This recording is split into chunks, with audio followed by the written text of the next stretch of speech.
Welcome back to another episode of Straight Facts. Make sure you're smashing the like button, subscribing to the Football Terrace, and leaving your comments below. It's kind of the middle of the international break. I think England plays tonight against Italy, so we know it's getting boring. It's getting so boring, in fact, I'm seeing grown men on the internet fight over football kits, a debate over football kits. Listen, gents, please don't let your girlfriends or your wife see that. Otherwise, you will be single. No woman finds it attractive. No woman thinks it's funny. Please stop. It's embarrassing. Okay, I know it's boring without proper footy, but England play tonight, so you can engage. I'm joined as ever, by the way, by the wonderful Jessica Black. How are you?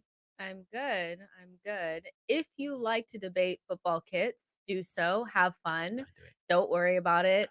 Nobody is going to be upset about it except for grouchy old men like this one right here. So No, have fun. I'm not guys, have grouchy. I'm fun. not grouchy about it. Game's gone. Game's gone. See, you're calling me a gammon. You're being very offensive to someone who's white right now. What I'm saying is don't do it because it's embarrassing. If you do it, I don't really care. I'm just giving you advice here. Trust me, it's a bad look. It's like grown men that take like professional wrestling seriously, like get into the storylines. And I quite like EastEnders, but I watch it in private. Imagine me debating someone online about an EastEnders storyline.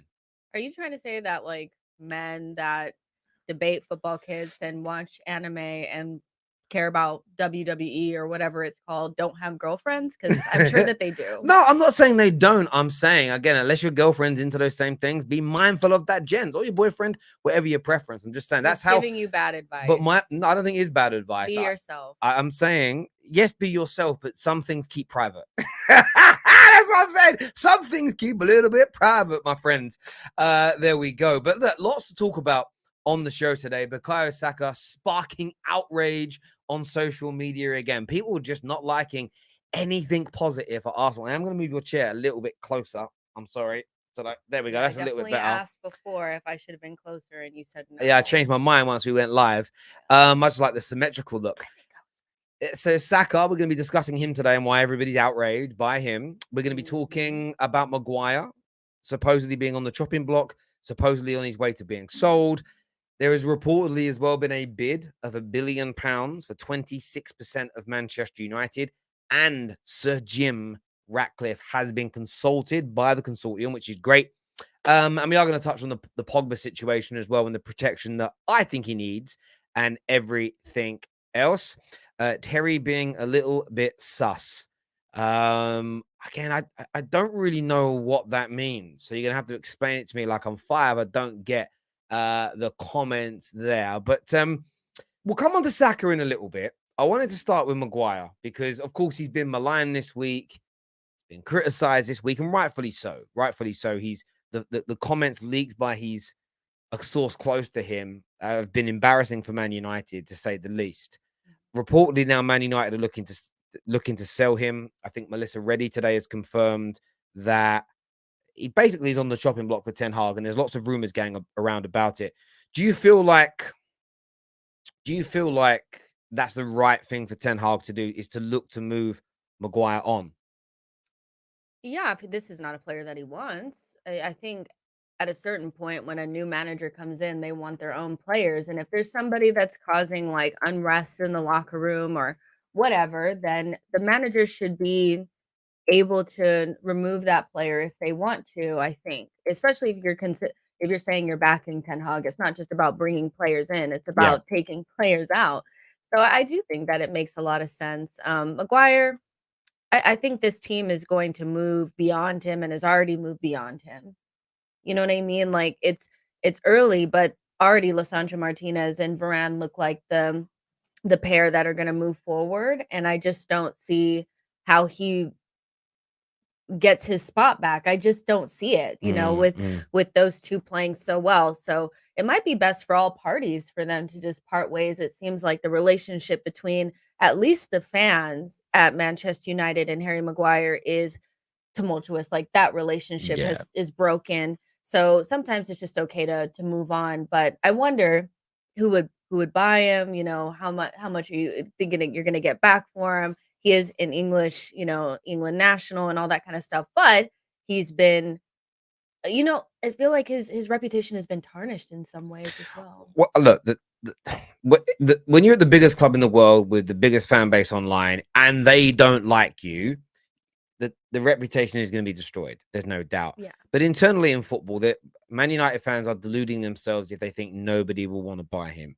He's an England international. He's very likely to start tonight against Italy. He'll go to, even if he's not in the Man United team, he goes to the World Cup and he starts. That gives him commercial value. I think Man United could still pick up 25 to 30 million pounds for him. Minimum. I really do. Again, someone that understands the financial aspect of football, they'll get 25 to 30 million pounds for him with what's remaining on his contract. The hardest thing will be his wages. Nobody will pay him his wages. That's a much bigger issue than the transfer fee. So it will all come down to whether or not he's willing to drop his wages, or whether Man United have to relinquish on the sale price slightly so that money can then be pumped in by the new club. And that will depend upon how toxic it becomes. And I think what Maguire has done this week, the timing of the release just before England play, this is a shot across the bow to Ten Hag, to Manchester United. I think he is going to try and force a move away because he knows he isn't getting back into that first team when everybody's fit. And Man United will look to spend more and grow beyond this and kind of move things forward. So he's got to go, in my opinion. Now it's what he and his family have done this week with the leak of the story. A lot of people say, "Oh, it's good. It keeps him further away from the team." Listen, we had enough poisonous players who were leaking information, who were causing disruptions in the last few years. Whether you agree with their reasoning for it or not, you know, with the Dean Hendersons and the Eric Bays, they were all problems because they didn't want to be at the club. You have to move these people on quickly. You have to get them out of the football club, away from that dressing room, and you will see a further improvement. So, yeah, I'm glad to see him on the chopping block, as it were, and it improves Man United, and that's also a good thing. Also a good thing, I think. I do. Yeah. A comment here says Maguire is a must get rid player, just like what Arsenal have done with their squad, is what Andy believes. Using the Arsenal blueprint, you know. Well, it's what City did. It's what Liverpool did. It's what all top clubs do when they've got a bad apple or a bad player, they sell them. Unlike Man United, over the years, I've seen people in the last few days defending the Glazers. We give them new deals normally. That's the way we operate. David here says, I want Maguire to score to see how he celebrates. Yeah, that would be funny. Can you imagine if he does that again?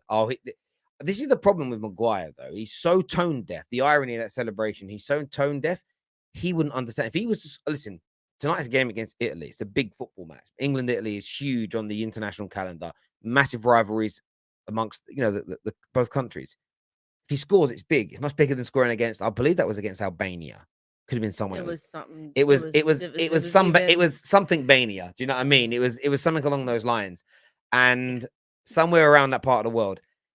If he scores tonight, I'll get him celebrating, but he won't read the room. He will celebrate and be like, he'll do something like an Mbappe celebration to the camera and then say shush. That's what he'll do. And then everyone will be like, bruv, like, we're not going to shush until you start doing it in a Man United shirt. So hush the gums a little bit. But yeah, we'll see what happens. Yeah, he needs to like do one of those lift a shirt, why always me type situations. I feel like something dramatic. That's what I'm looking for. Yeah, I'm sure there'll be something along those lines. He's that kind of, it gives me those kind of vibes.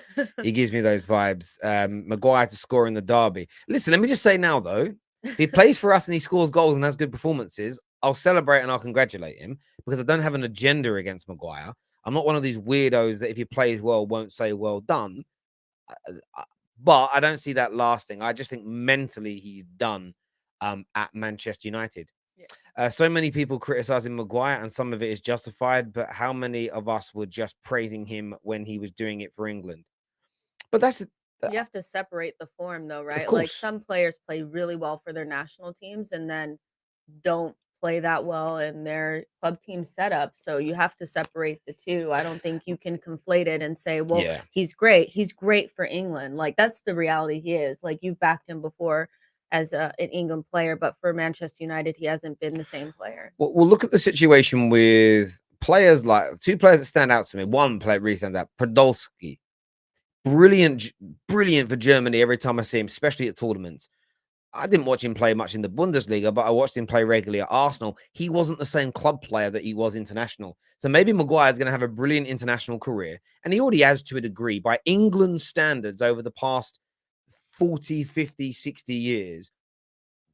How well Maguire has played each game and where his teams have got to, it's pretty successful. Like, yes, he didn't win the trophies, but most England's, well, no England squad since 1966 has got to a final.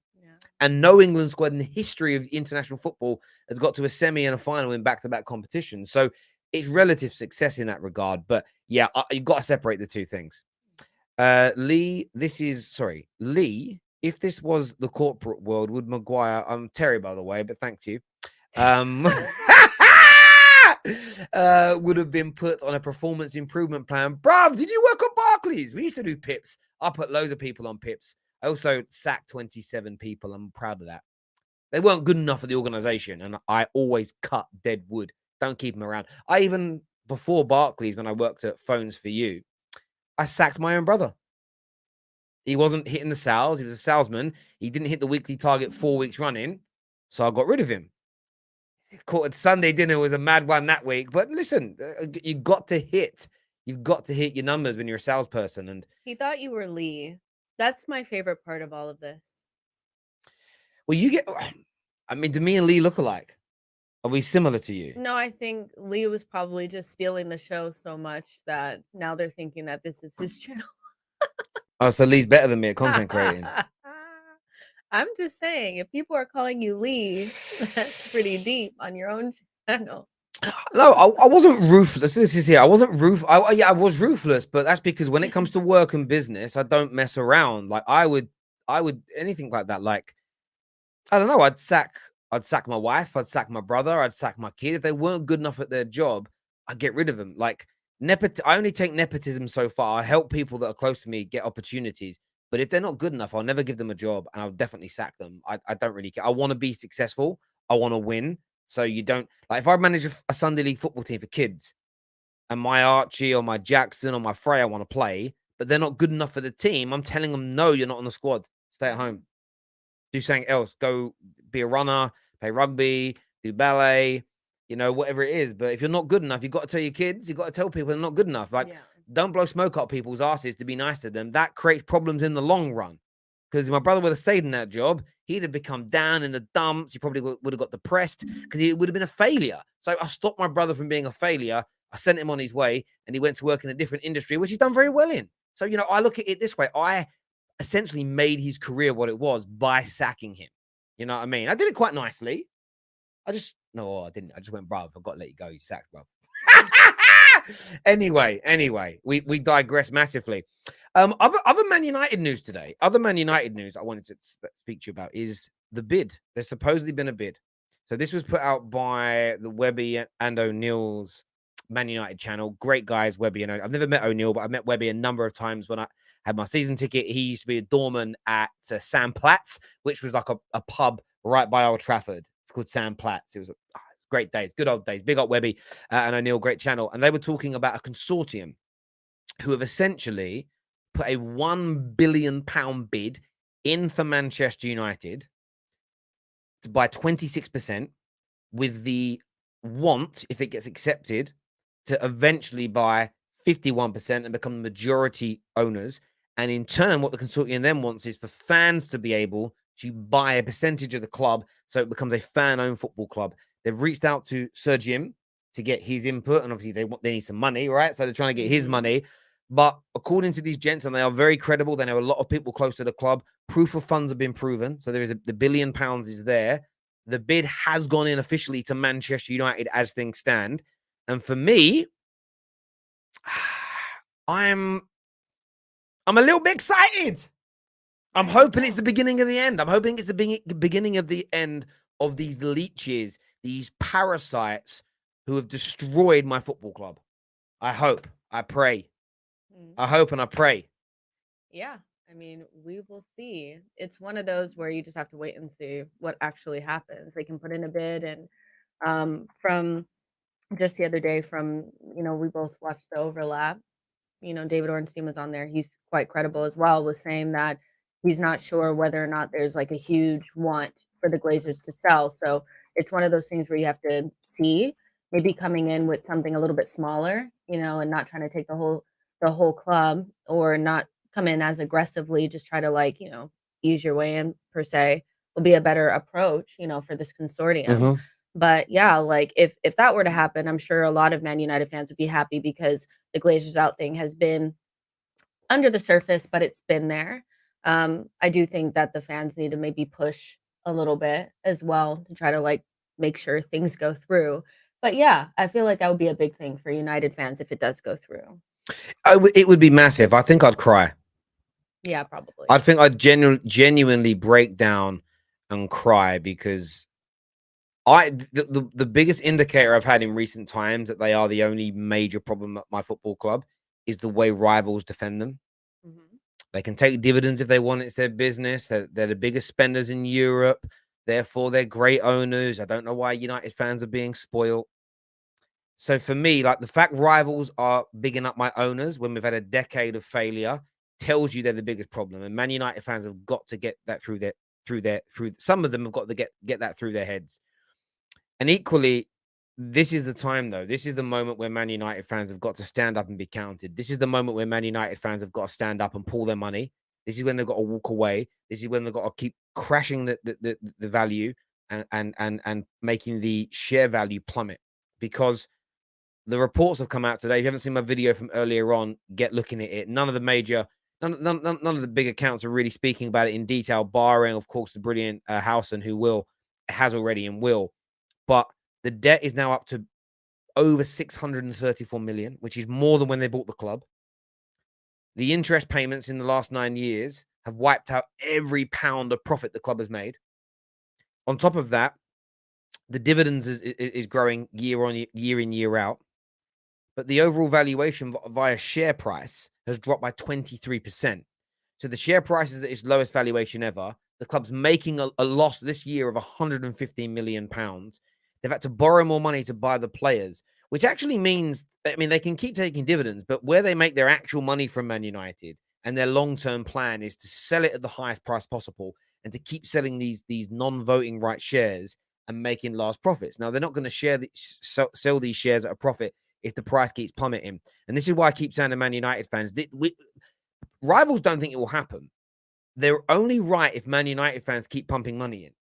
Because what's going to happen is all the losses you're seeing right now at the Man United and all the other clubs, Arsenal, of course, lost money. There was, they're going to be in trouble with FFP. All clubs are losing money in this year of accounts because of the loss of money during the lockdown periods and no fans. It was always going to happen. But it will recover. New big TV deals on the way, and fans pumping money into the club, new sponsors pumping money into the club. That's the only way the Glazers stay on. For all the protests, for all the hashtags, for all the pressure being applied through the media, if they're still making tens of millions a year in dividends, if the share price then grows and they sell more of the non-voting right shares and the valuation of the club keeps rising, there's absolutely no reason to sell right now, because it hasn't maxed out. Man United fans have got to max out the price of this football club. They've got to make it. If we can make it worth nothing, brilliant. That's never going to happen. It's always going to be worth something. But let's crash the share price. Let's stop them from bleeding us dry. Let's stop them from making money out of us. And let's encourage these potential buyers, these billionaires that want to make it a part fan-owned club. 40 up to 49% fan-owned is what they want to do. Like, let's get this done. And now's the time for Man United fans to stop, cancel your season tickets, stop buying the shirts, boycott all sponsors, destroy the sponsors' online footprint in terms of giving them like 1-star ratings and bad reviews. Do it, crash it, kill it, and get rid of these parasites. But personally, I think Man United fans will, if we win a few more games, the Glazer Act movement's gonna die. There's a buzz around everything. I think it's difficult for fans to separate, because if the team is playing well, and this is probably not the best you guys have played, but let's just follow along, like the best moment that you guys have had in a long time, liking the team, liking the players. Ten Hag, he's very likable. you want to go to the games, you want to support the team, you want to do all those things. So that's where the difficulty comes in. It's easier to be Glazers out when you're not playing well, but when you're playing well, it's hard. And so, yeah, it'll be interesting to see how the United fans act if you guys continue on this trajectory of playing well. But yeah, as a rival, the only reason why I feel like I'm not that worried is because I know Man United fans are fickle. And once you guys start playing well, the Glazers out goes away. And you have to really make sure that they're not earning the money that they want to earn. Like the value of the club has to go down because it's an investment for them Yeah. long term. You know what I Yeah. mean? So if the value is going up, why? You know, so I do agree with you. I just think it's a weird period because Ten Hag has brought such a buzz and everybody's talking about how well you guys have looked and you have spent money, you know, so yeah. No, listen, I completely agree. And a lot of people in the comments, I was just reading as you were talking, so it's not going to happen. And this is the point, though. I know it isn't going to happen because I can tell by the backlash I get from Man United fans online when I say pull your money. None of them want to do it. Most of the content creators I've reached out to about getting on board with my message have said no. One of them very openly said, I agree with what you're saying, is in it would work. But one of my sponsors has got me a great connection at Man United. Can't do it. Another guy said he's just starting work with a brand whose companies sell Man United shirts, and it's one of the main reasons that me and other creators from other clubs are involved. And he said, I'm not going to risk that deal. They've told me I cannot politicize the Glazer out movement. There are others that have just said, no, like, I don't agree with pulling the money. I don't think it will work. And I put this message out before. If anyone wants to come on air and debate me, I would give, and I think I said £50,000 to a person that can debunk my arguments to a point where I can't respond, where I'm just going, oh crap, yeah, you got me, you're right. It's the only true way to get rid of the Glazers. And I feel like they are on the ropes right now. I think the Glazers are in a position, and I think they're in a moment where things are a little bit precarious behind the scenes. So the team can, and the thing is, I don't think it would distract the team very much anyway, because as long as there's money for them to be paid, which there would be, all we've got to do is, it's not even about the money going into the football club per se. It's about the share valuation and the valuation of the club. Those are the two things that the Glazers are mainly focused on. And of course, match day revenue dropping, merchandise dropping. Yes, it would impact in the very short term the cash going into the football club, but not to a point where they wouldn't be able to afford to pay the players' wages or the club was going to go bankrupt. Yeah. But what it would do is drop the valuation of the club. And this is the irony in it, and this is the one argument that no one ever wants to try and debunk. They'll pull on elements of what I say, nuances of what I say. Well, I don't think me buying a shirt is going to impact them. I'm like, but you're ignoring the overall point.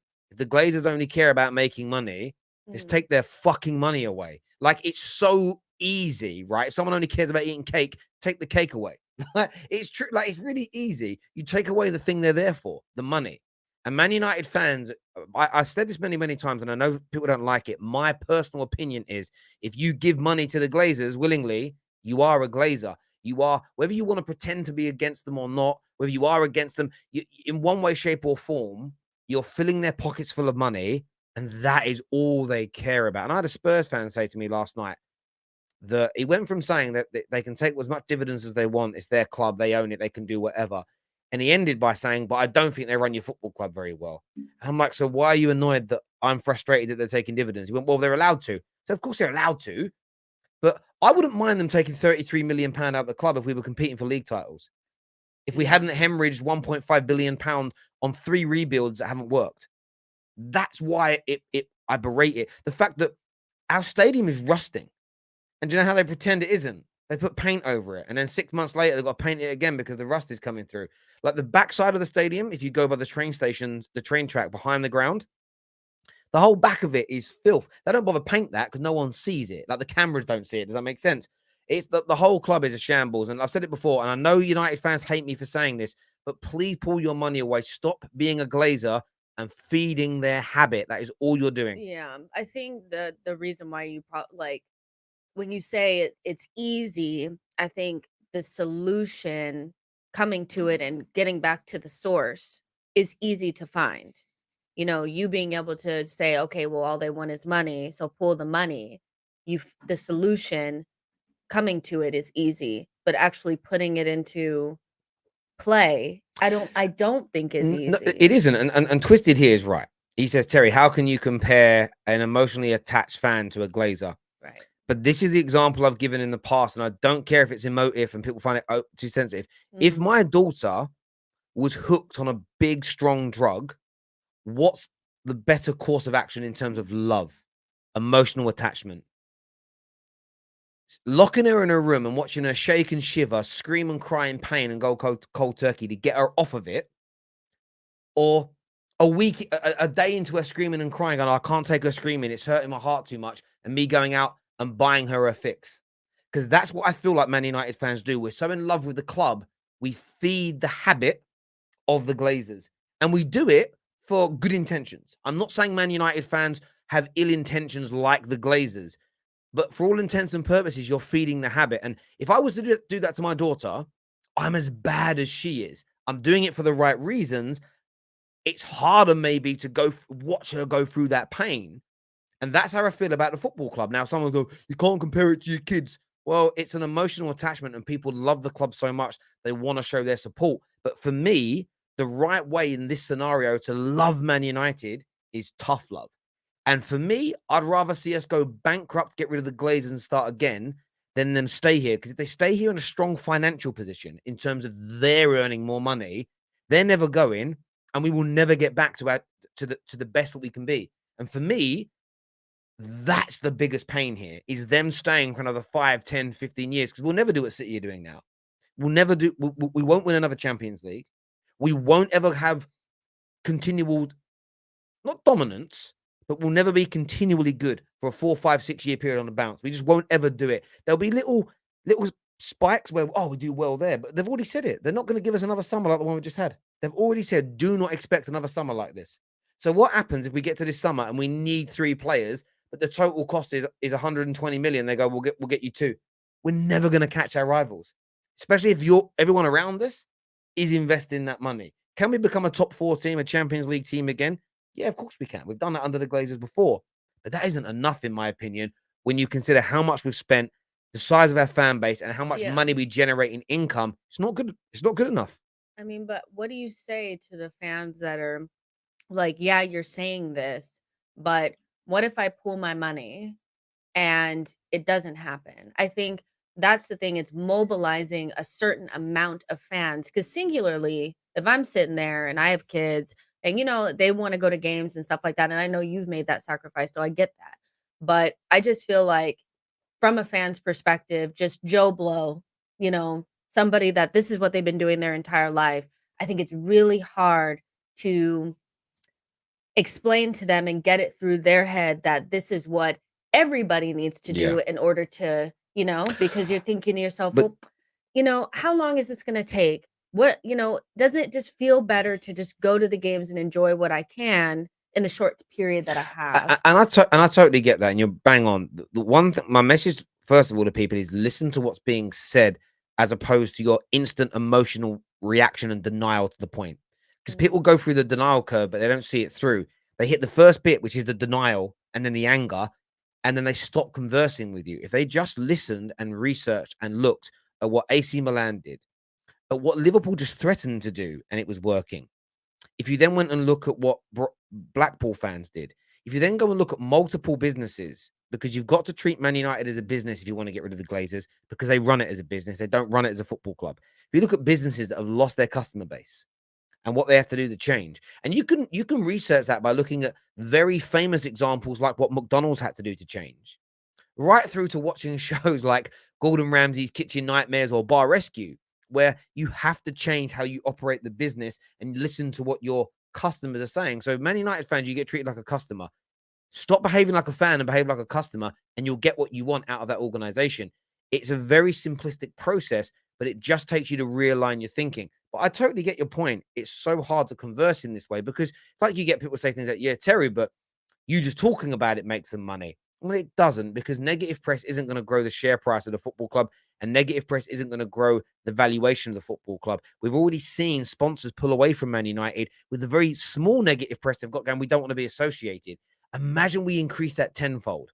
So talking about Man United doesn't make the money per se. It actually loses the money. TeamViewer has already said, after the way they were treated by our fans online, but the negative media that surrounded it, they've already said after 1 year, even though I think it's a 5-year deal, they've already said we definitely won't be renewing. Yeah. So that's what you've got to do. And how do I know I'm right about this? This isn't my like my brainchild idea. Oh, Terry's got this crackpot idea. How do I know it works? I've seen it work in multiple industries, for multiple businesses, and for football clubs. But Man United fans have got to realign what they think support and love is. For me right now, sitting in that stadium week in, week out isn't supporting Manchester United. It is certainly supporting the team and the players, but it isn't supporting Man United Football Club and what it stands for because of how we're being run. And people can disagree with me all they want, but no one has given me one single response where I've gone, oh, crap, I didn't think about that. Like, it's all just, yeah, but how can you convince people? Well, this is why I wanted all the creators to come together and talk and debate and have a civil conversation. Because what you get from some creators that go to games is they reach out to me and go, Terry, man, don't call me out like that. I didn't even mention your name. Yeah, well, I feel offended because you said match-going fans are helping the Glazers. I went, stop, get out of your feelings. Yeah. Get out of your feelings and listen to what I'm actually saying. And maybe it will make sense. Because if you had 2 or 3 of the biggest fan channels pushing this message, some of the, if some of the, like, the kind of the diehard fans, there's a group that make the flags for the stadium. If they come out and spoke to their followers and their followers online as well, and said, look, we're doing this for this reason, people would follow suit. This notion that, the ground would be full of tourists, it fucking wouldn't. It wouldn't happen if everybody came together. But like we say, as much as I'm happy this bid's gone in, I don't see the Glazers won't sell until the club's maxed out. And if the fans keep pumping money in, it can't be maxed out. So yeah. I'm excited about it and I want it to happen, but I'm very, very, very skeptical indeed. Mm-hmm. Terry is a Glazer. That is the weirdest comment I've ever seen in my life. I think Terry, sorry, hang on, let's move up to this one here. Terry, Jess is tired of this waffle. Well, no, I'm not tired of it. No, I'm not tired of it. I'm letting him have, say his thing because he wants to get his message out there, So I'm letting you say your piece. Yeah, listen, and look, you're only calling it waffle because you agree with it, or you've got no way of debunking. But you agree, but you're like, shit, I don't want to agree, and I can't debunk it. So instead of me giving a constructive response, I'm going to be rude. But there we go. It is what it is. But viewers, make sure you're smashing those like buttons for us. Make sure you're subscribing to the Football Terrace as well. Share the stream across your social media platforms as well. I want to move on to talking about Saka because as we've seen, Bukayo Saka has, before we do the Saka conversation, actually, a super chat here says, hi, Jess, looking great. I'm 6'7", good looking, not ugly as Colleen prefers, and doing well in life. Could you chat me up to Colleen? Yes. I thought he was coming for you, and he was, Yes. You want a wingman? I will wingman you for Colleen, but you have to come correct. She already told you about what kind of jewels she likes, what kind of man she's looking for. I think it's more than just the height, man. So you got to come with some more than that. But yeah, I will wingman you with Colleen. Question. Is height important for a man? As a woman, do you feel like height is important for a man? Is that like a key thing? Is he got to be 6 foot plus to be on your list? On me, personally? Yeah, I'm asking your opinion, yeah. No, I don't think so. It more depends on once you get older. Guys, I'm not that young anymore. You have to like different things. Do you want to know how old you are? They know I'm 33. 33, yes. They know. If you don't know, now you know, okay? But yeah, you have to want more than just height and stuff like that. Obviously, you want to be attracted to the person, but it's more than just that, So. Yeah, definitely don't debate online about football shirts. Definitely don't debate online about who the best anime character is, and don't pretend that WWE storylines are real, because if you like anime, Yeah, no, I get. Like WWE, don't. That's bad advice. Bad advice. Go online. Bad say advice. What you want to say, because you might meet the girl of your dreams debating that stuff. You might and you might do that, but I think you're giving overall advice. I think what you've got to do. I'm giving advice from a female's perspective.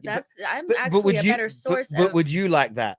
What do you mean? If you But I'm let me different. ask you a question. So you're giving that advice.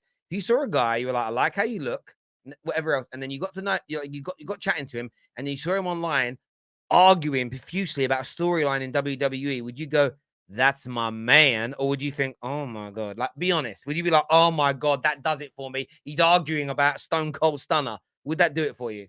Well, I'm an adult, and so if you're online debating what you want to debate, doesn't have anything to do with That my means relationship. no. That means no. It doesn't. It does. It doesn't. Beat around the bush. Anyway, gents, I'm just saying, keep your guilty pleasures a secret until she's fallen in love with you.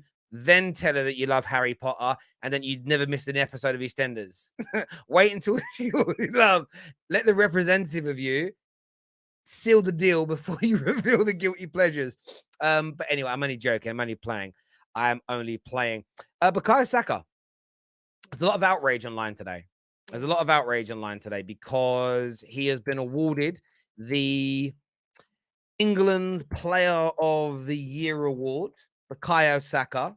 And listen, Don Juan, I'm not surprised that you love anime. I'm not surprised that you love anime one little bit, my friend. And love your anime. And of course, anime. love it. Whatever. Listen, by the way, I'll talk about myself. I'm a huge EastEnders fan. I don't miss that documentary. Every episode of that documentary I've watched forever, right? I'm a big Harry Potter fan. Read every book multiple times. I've watched the films every time.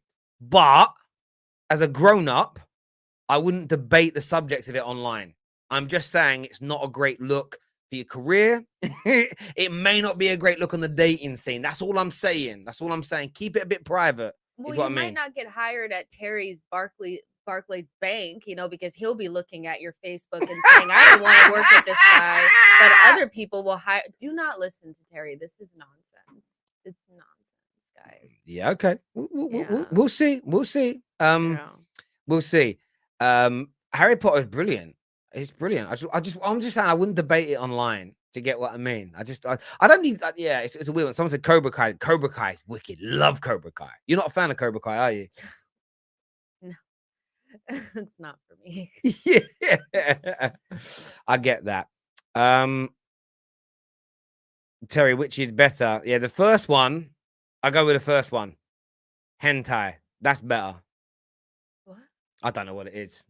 I don't know. I just randomly said one, which I don't know what any of them are. But there we go. A lot of my friends watch anime, but there we go. Anyway, let's get back to football. Bukayo Saka. A lot of outrage. We'll show you some of the tweets that have gone out today. This first one here. Oh, literally can't remember one decent game he's had for England. Our very own Patrick here. Look at this.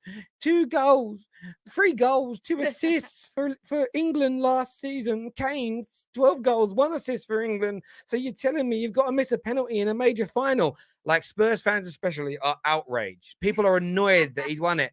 Like, I just make you feel as a gooner to see people so angry at Saka winning this award.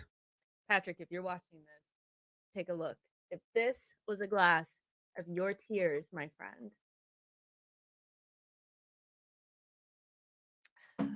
nice and salty, because that's all you are. You're just salty. Kane has won that award, which is, let's call it what it is. It's a nonsense award. It's not the Ballon d'Or. It's not anything like that serious. But Kane has won it a couple of times. Like, that's the only reason why you're mad is because Kane didn't get it. Let it go. Like, it's not that deep. I think that with this particular thing, I think it comes down to a little bit to popularity. Like, I do think it's a little bit of a popularity contest, and people like Saka. He's very likable, and he's growing in stature. So it just is what it is. But I'm not surprised that the first person in the group chat today to be upset about it was Patrick. He literally was the first one, and like, just get over it, but at the same time, like, you got to ask yourself why you're so upset about Saka getting things, because it's not just about this award. It's about literally anything that he gets. If you don't think Saka's good, you don't know ball. Like, you just don't know ball. Like, Saka's a good player. Is he as good on the ball as Jadon Sancho? No. Is he? I don't know. He's not a good finish. Yeah, he's not as good a finisher as a Rashford. He isn't as complete yet as a Harry Kane, but he's very, very good.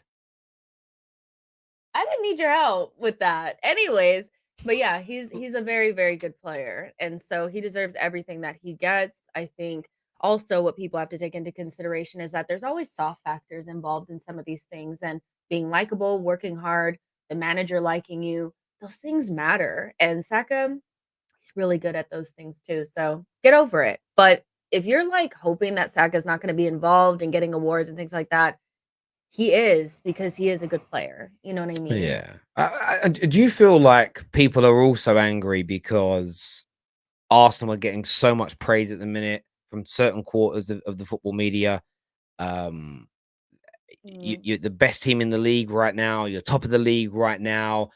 Arteta isn't in the mud.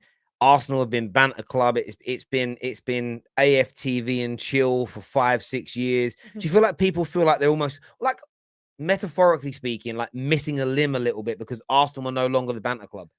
I think it's a I do think it's some like it's definitely that. Like I think like when Spurs are playing well, I feel like I'm seeing a lot of Spurs on my timeline. And I feel like it's being like in my face and it's just all day every day Spurs stuff. It's just in my face. And I feel like that's the opposite effect. Like when you are thinking about something all the time, you tend to see more of it. And I think people feel like they're being, you know, they're getting all this Arsenal propaganda, they don't wanna see it, but really, we just haven't had it. There just hasn't been any Arsenal propaganda, so now that you're seeing it, you feel like you're seeing it a lot. The whole thing I think the thing about Arsenal is that everybody had pretty much decided that this rebuild was gonna fail. A lot of people thought it was gonna fail, Arteta was gonna be the cone man, and so now that things have turned around, people are really talking about it. And so, I would just say get over it. I would just say get over it. I think Arsenal have done enough to deserve a little bit of propaganda. And if your team is doing well, why do you care? Like Spurs are doing well too. I don't know why they're so upset, like Spurs fans, but I also think that when your best era came during Arsenal's banter era and you haven't really achieved anything and you feel like your golden era or whatever it is going to eclipse and then Arsenal will be back, you're probably feeling a little bit salty about that. Well, but this is the thing. I remember doing a video where a big debate where we spoke about what a power shift actually looks like. And I suppose there's multiple examples of this. Some people would say until you overtake a club, again, the stance of Man United and Arsenal fans at the time generally was until you eclipse how many trophies we've got, there's no power shift. And I kind of looked at that and thought, no, actually, because we're talking contemporary wise, who's the better team?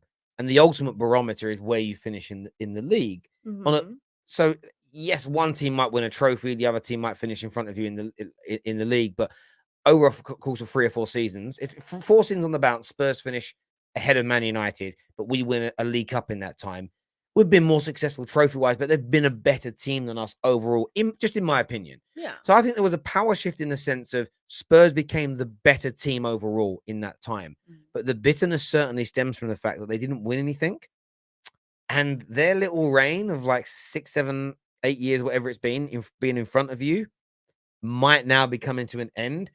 And there'll be a sense of disappointment at the end of it that they just didn't win anything, let alone more. They Yeah. didn't win anything. And then if Arsenal now start winning trophies again and finishing in front of Tottenham, it, this is going to become the smallest footnote in the history of football that no one cares about because they weren't successful in the general sense of the word. Yeah. Well, that's what people remember. At the end of the day, like in, 5 year spans or whatever, people are gonna remember who finished in front of who. But when you get into the history and we start talking about this 15 years down the line, nobody's gonna remember that you finished top 4. Nobody remembers that. What they do remember is what you won. And I think when like over the last 2 years in particular, I do think that Spurs have been considered really, really good. And, when Arteta finished 8th, they finished 7th with Jose Mourinho, like a couple points ahead of us. Last season, the narrative around them is that they were great and we were crap. They finished 2 points ahead of us. I get that we're in two different competitions, but there really wasn't much between the teams. And so for me, like I've been thinking about this a lot, and a lot of Arsenal fans are talking about this is what Spurs are doing right now, is this sustainable? And, you know, the football, does that matter? And Conte and all that. It doesn't for them because they need to win a trophy. That's what they need more than anything. And what we're trying to build is long-term sustainability, but ultimately needs to breed trophies at some point soon. I think they have 1 season to get it. I think this is it. I think this is the season where they need to get the trophy. This is it. Because beyond that, I feel like Arsenal will recruit again in the summer and their team will get older and Conte may leave depending on what happens. And then we'll go back and they will be trying to figure out what they're trying to do. And so I think this is it. And I think that's why Spurs fans are kind of edgy is because they know, just like we know, this is it. You are not building anything. You are trying to win now. You are in your winning era. And if you don't do it now, it may not happen. This is very, very true. It's just like you can almost accumulate it to when you watch a game. You know, in games, sometimes your team can have the ball, you can be creating the chances, creating the opening, dominating the proceedings, but you don't score. Yeah. And then your opponents go and nick a goal and then take over the game and win. And I think that's the space that Spurs have been in. Like, you know, we said Arsenal and Man United's worst era in 20, 30 years, 40 years. You've won 3 trophies. We've won 3 trophies.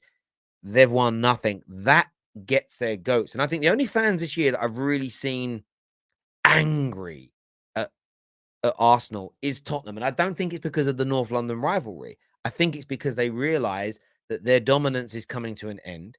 They know they've got a short-term fix with Antonio Conte. They've got a short-term fix now with Harry Kane. Harry Kane is world-class. But if he signs this new deal, this is it. Over the next few years, if he doesn't win, that's it. He's a Spurs legend, top bat, no trophies. They're going to get no value for him in 2 or 3 years' time in terms of selling him on. Once he is past his best and he isn't scoring, once he's past his best and he isn't doing all of that, how are you replacing that? How are they going to replace Harry Kane? And Harry Kane's one of the reasons they are where they are. And I just feel like Spurs fans are feeling that pressure somewhat, almost like they expected Man United to be dross this year, and they've won 4 on the bounce. They were part of kind of Arsenal fans have done this a little bit. Chelsea, they lost Rome and they're done now. Yeah. The weirdest, stupidest logic I've ever heard from football fans in my life. Arsenal were banter FC. They're not going to do anything. And suddenly it's like, oh, God, Chelsea are actually building something decent. Man United look better. Arsenal look brilliant. And it's almost like, oh, we thought we were getting in by default. Well, no, you're not anymore. You're not. And you finished 2 points ahead of Arsenal. That was it. That's why I was like, why are you so like, I get that in the grand scheme, it was all about who's going to get top 4. That was the story. But in terms of like how we actually measure our teams, we were only 2 points behind you. And the one thing that I will say is that for Spurs fans that are in the chat that are probably like, what are you talking about? I think you can do it this season. Even though I think it's now or never, and it's this season, you have to do something. I do think you can. I think what I'm seeing from Spurs fans, and I think I get a lot of pushback from a lot of Arsenal fans on this, which I get, is that I don't think the football matters. I don't think the possession matters. I don't think the way it looks matters. I don't think any of that matters. I think Conte has put together a system that gets the most out of the players that he has. He's trying to make sure that they conserve their energy. So all this, they don't press. Well, they don't want to press because they want to conserve their energy so they can make it to the end of the season. They may achieve something this season, but you have to do it this season. And so I'm hoping it's a Carabao Cup. You know, that's what I'm hoping. I'm like, because this is a weird season too. Like, I think even though City look like they have it sewn up in terms of, is it going to be Liverpool or them? I don't know. I'm looking at it and I'm like, anything weird can happen in this season. I don't think it's normal. No, I totally get where you're coming from with that. We have a super chat here that's come through that says Terry cackles like the hyenas from The Lion King. I love The Lion King. One of the best, not the best, but one of the best Disney films ever. It is the best. There's actually there's no debate on that. I don't think The Lion King is so good. Like, come on, it's brilliant. Top. It's brilliant. It's one of the best. It is the best. Well, I think that's subjective. No, it's facts. Well, why is it facts? It's facts because I don't know anybody who doesn't think Lion King is the best. I don't think I've ever met anybody who hasn't said, yeah, Lion King is the best. So just very quickly, in the comment section, just let us know what you think the best Disney film of all time is. And why is it Lion King? Just want to know the name. Just the name, please. I'd love to know. I think it's brilliant. I don't really have a favorite. There's lots that I like, Come but on. no, Go I ahead don't. and say what your favorite is. I don't really have a favorite. You No, I don't have a favorite. you like what? Hercules? I like I liked Hercules when I was younger. Of course, I love the Lion King. I like, again, I'm not talking about all the remakes. I'm literally talking about like the originals. The original Jungle Book, the original Robin Hood was brilliant. What other ones? Again, are we including Pixar in this as well or not? Because things like Toy Story are like legendary. So Yeah. Toy Story, there's loads of things that I think are in there. People are saying Nemo. Yeah, exactly. So again, Aladdin is close. Aladdin is Lion again not the Lion King. Lion King's brilliant. That's what I'm saying. Mulan. I didn't like the cartoon Mulan, but I like the film. Actually, I quite liked it. I like a bit of Christina Aguilera. But anyway, I'm now debating Disney films, and that is very unattractive, people. So let's stop. But I'm admitting that it's unattractive. It's not. It is. It's not. It's horrendous, it's fun. gents. It's horrendous. It's fun. Horrendous. Tarzan. Nah, not I watched the cartoon of that. Not my thing. But yeah, my favorite Disney. I would probably go with the first ever Toy Story as my overall favorite Disney. I think that was the first date. At least say it with chest. But no, that was the first date I ever went on when I was in primary school. Yeah, me and a girl called Michelle, and my friend Branson Williams. Big up my boy Branson. I think he went with a girl called Rachel. No, Georgina was her name. And me and Branson took Georgina and Michelle we went to the ABC cinema in Walthamstow. Yeah, it was good. I was like 10. I was in year 5 at primary school. Like it was proper. I was young. Did you buy her ticket?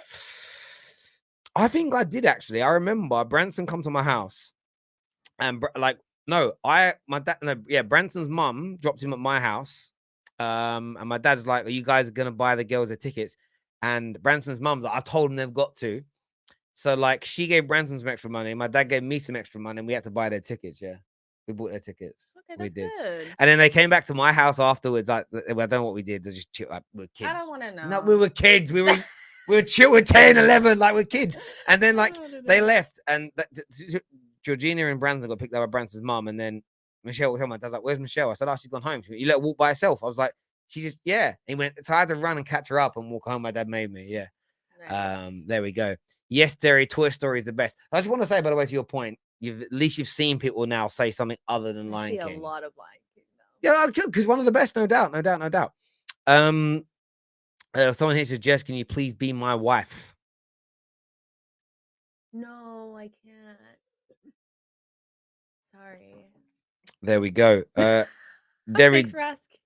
Did you watch? Yeah, I did watch the Shark. They called the other day. They said, you know, Roy, Chelsea fan Roy. Yeah. When he smiles, he looks like the shark from Finding Nemo. No comment. He does. Oh, he himself thought it was funny. Look at how boring this lady is sometimes. No, it's unfair. Oh, I played Bert from Mary Poppins at school. In a school production, sung all the songs. Okay, cool. Chim chimney, chim chimney, chim chim chiroo. That's a great song. And what's the other one that I had to learn? Supercalifragilisticexpialidocious. Even though the sound of it is something quite atrocious, if you say it loud enough, you'll always sound. I don't know the next bit. Supercalifragilisticexpialidocious. Diddly lumdy lie. Like that. Yes, great film, Mary Poppins. Don't act. See, now, see what I mean? See what I said, gent? See what I told you? How embarrassing things can be. No, it's not embarrassing, guys. Because you're singing a song I don't want to hear. If you say, gents. But I just can't wait to be. If I sung anything, if I did anything, you see the embarrassment there, gents. That's what I've proven a point. 1-0 to Terry. I always win these things. Anyway, let's get back to football. Please. Let's get back to football. Paul Pogba. Have you seen the madness his brother's been saying? You know, when the original story kind of came out, I looked at it and I was like, "Ooh, witchcraft, or this, or this." But there's like more that's coming out, and I have to say, I've been a little bit like off that. So tell me what's been going on. So essentially, his brother is today done more videos, and he's I shouldn't laugh because it isn't funny, but it's mad. So he's basically said that I've tweeted this. He's done like a scheduled tweet because he said that by the time tomorrow comes, I might not be free to tweet anymore. Paul Pogba and his henchmen may have taken me away. So it sounds like a scene from fucking John Wick.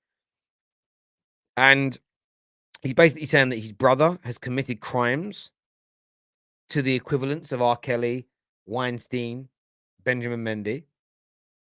Legitimately, this is what he's saying.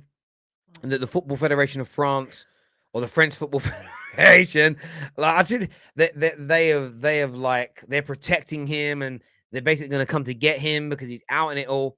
And I'm just sort of like, bruv, you tried to blackmail your brother probably because he's cut you off, probably because him and his wife have said, you know what, we're now going to take care of us. You've got to go do your own thing. You've tried to blackmail him. It hasn't worked. And now you're like, oh, the only reason they're getting me arrested is because they want to silence me over what Paul's been doing in his private life. Well, then why'd you try and blackmail him? Why didn't you just go straight to the police and out Paul if he'd done these things? For me, it's either like him trying to protect himself now or he's having a complete mental breakdown. Because some of the stuff he's been talking about, like if you saw a guy in the street with no shoes on talking like this, you'd go, crazy as a bag of cats, right? Yeah. But because maybe it's Paul Pogba's brother, there's an element of all this is, a bit. And I'm really confused whether I think it's an evil attempt at discrediting your brother that's probably cut you off financially and you tried to rob and it didn't work.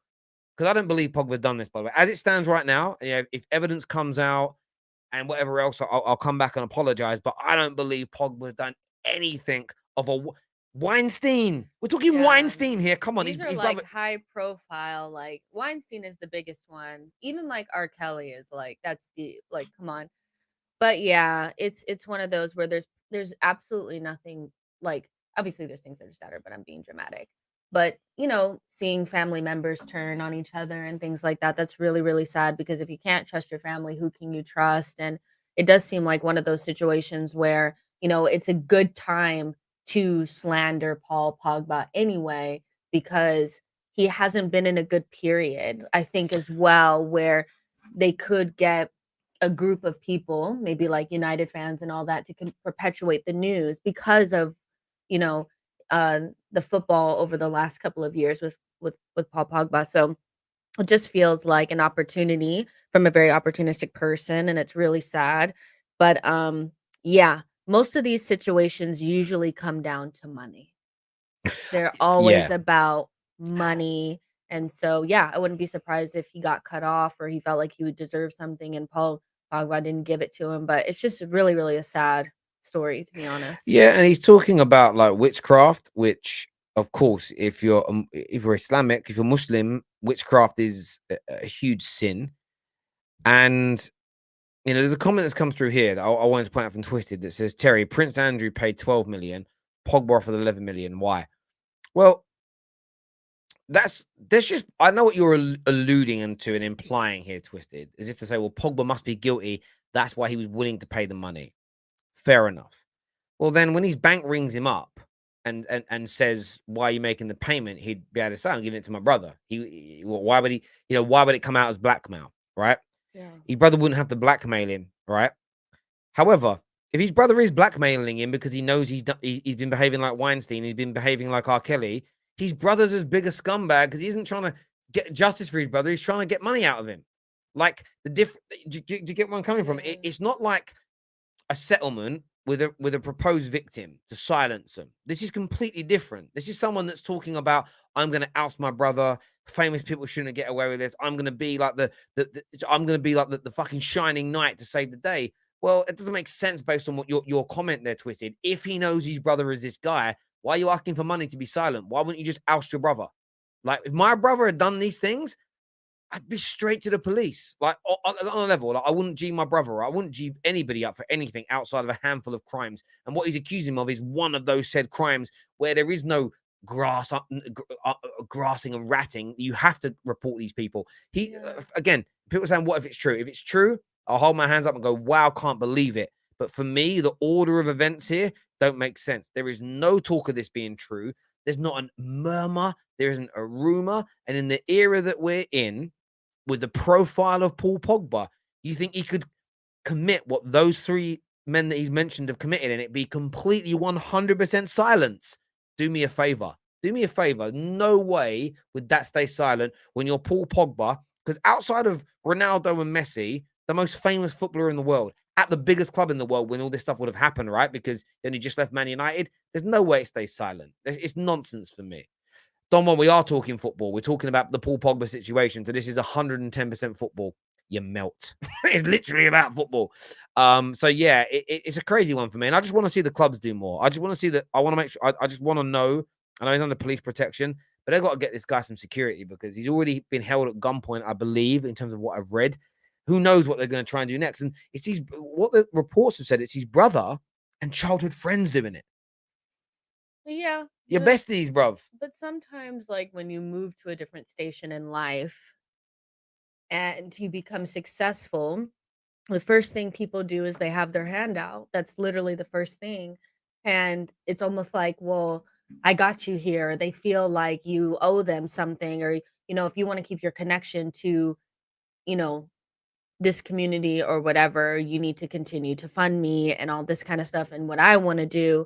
And we see this in so many situations with people that become famous when they start to part ways from, and I'm not saying that this is what's happening, I'm just looking at it from this perspective, is that when you start to move away from those people and they feel like they don't have access to your pocket, your celebrity, your access to different events or people or whatever, they say, you're not a part of us anymore. You've turned your back, and they turn on you. And so it's really dangerous sometimes. Like, this is why a lot of, like, athletes, like, you see this with a lot of NFL players, they stay in the life. Like, they stay in the life and they stay with their friends and they stay caught up in certain things because they don't wanna leave their friends. They don't wanna leave their people out to dry. And it's sad that you have to choose sometimes, but sometimes you do have to Yeah. choose. But you don't think you're gonna be held at gunpoint. No, no, I agree. I totally get it. It's hard to get away, and people, jealousy is a powerful drug. It bewitches people.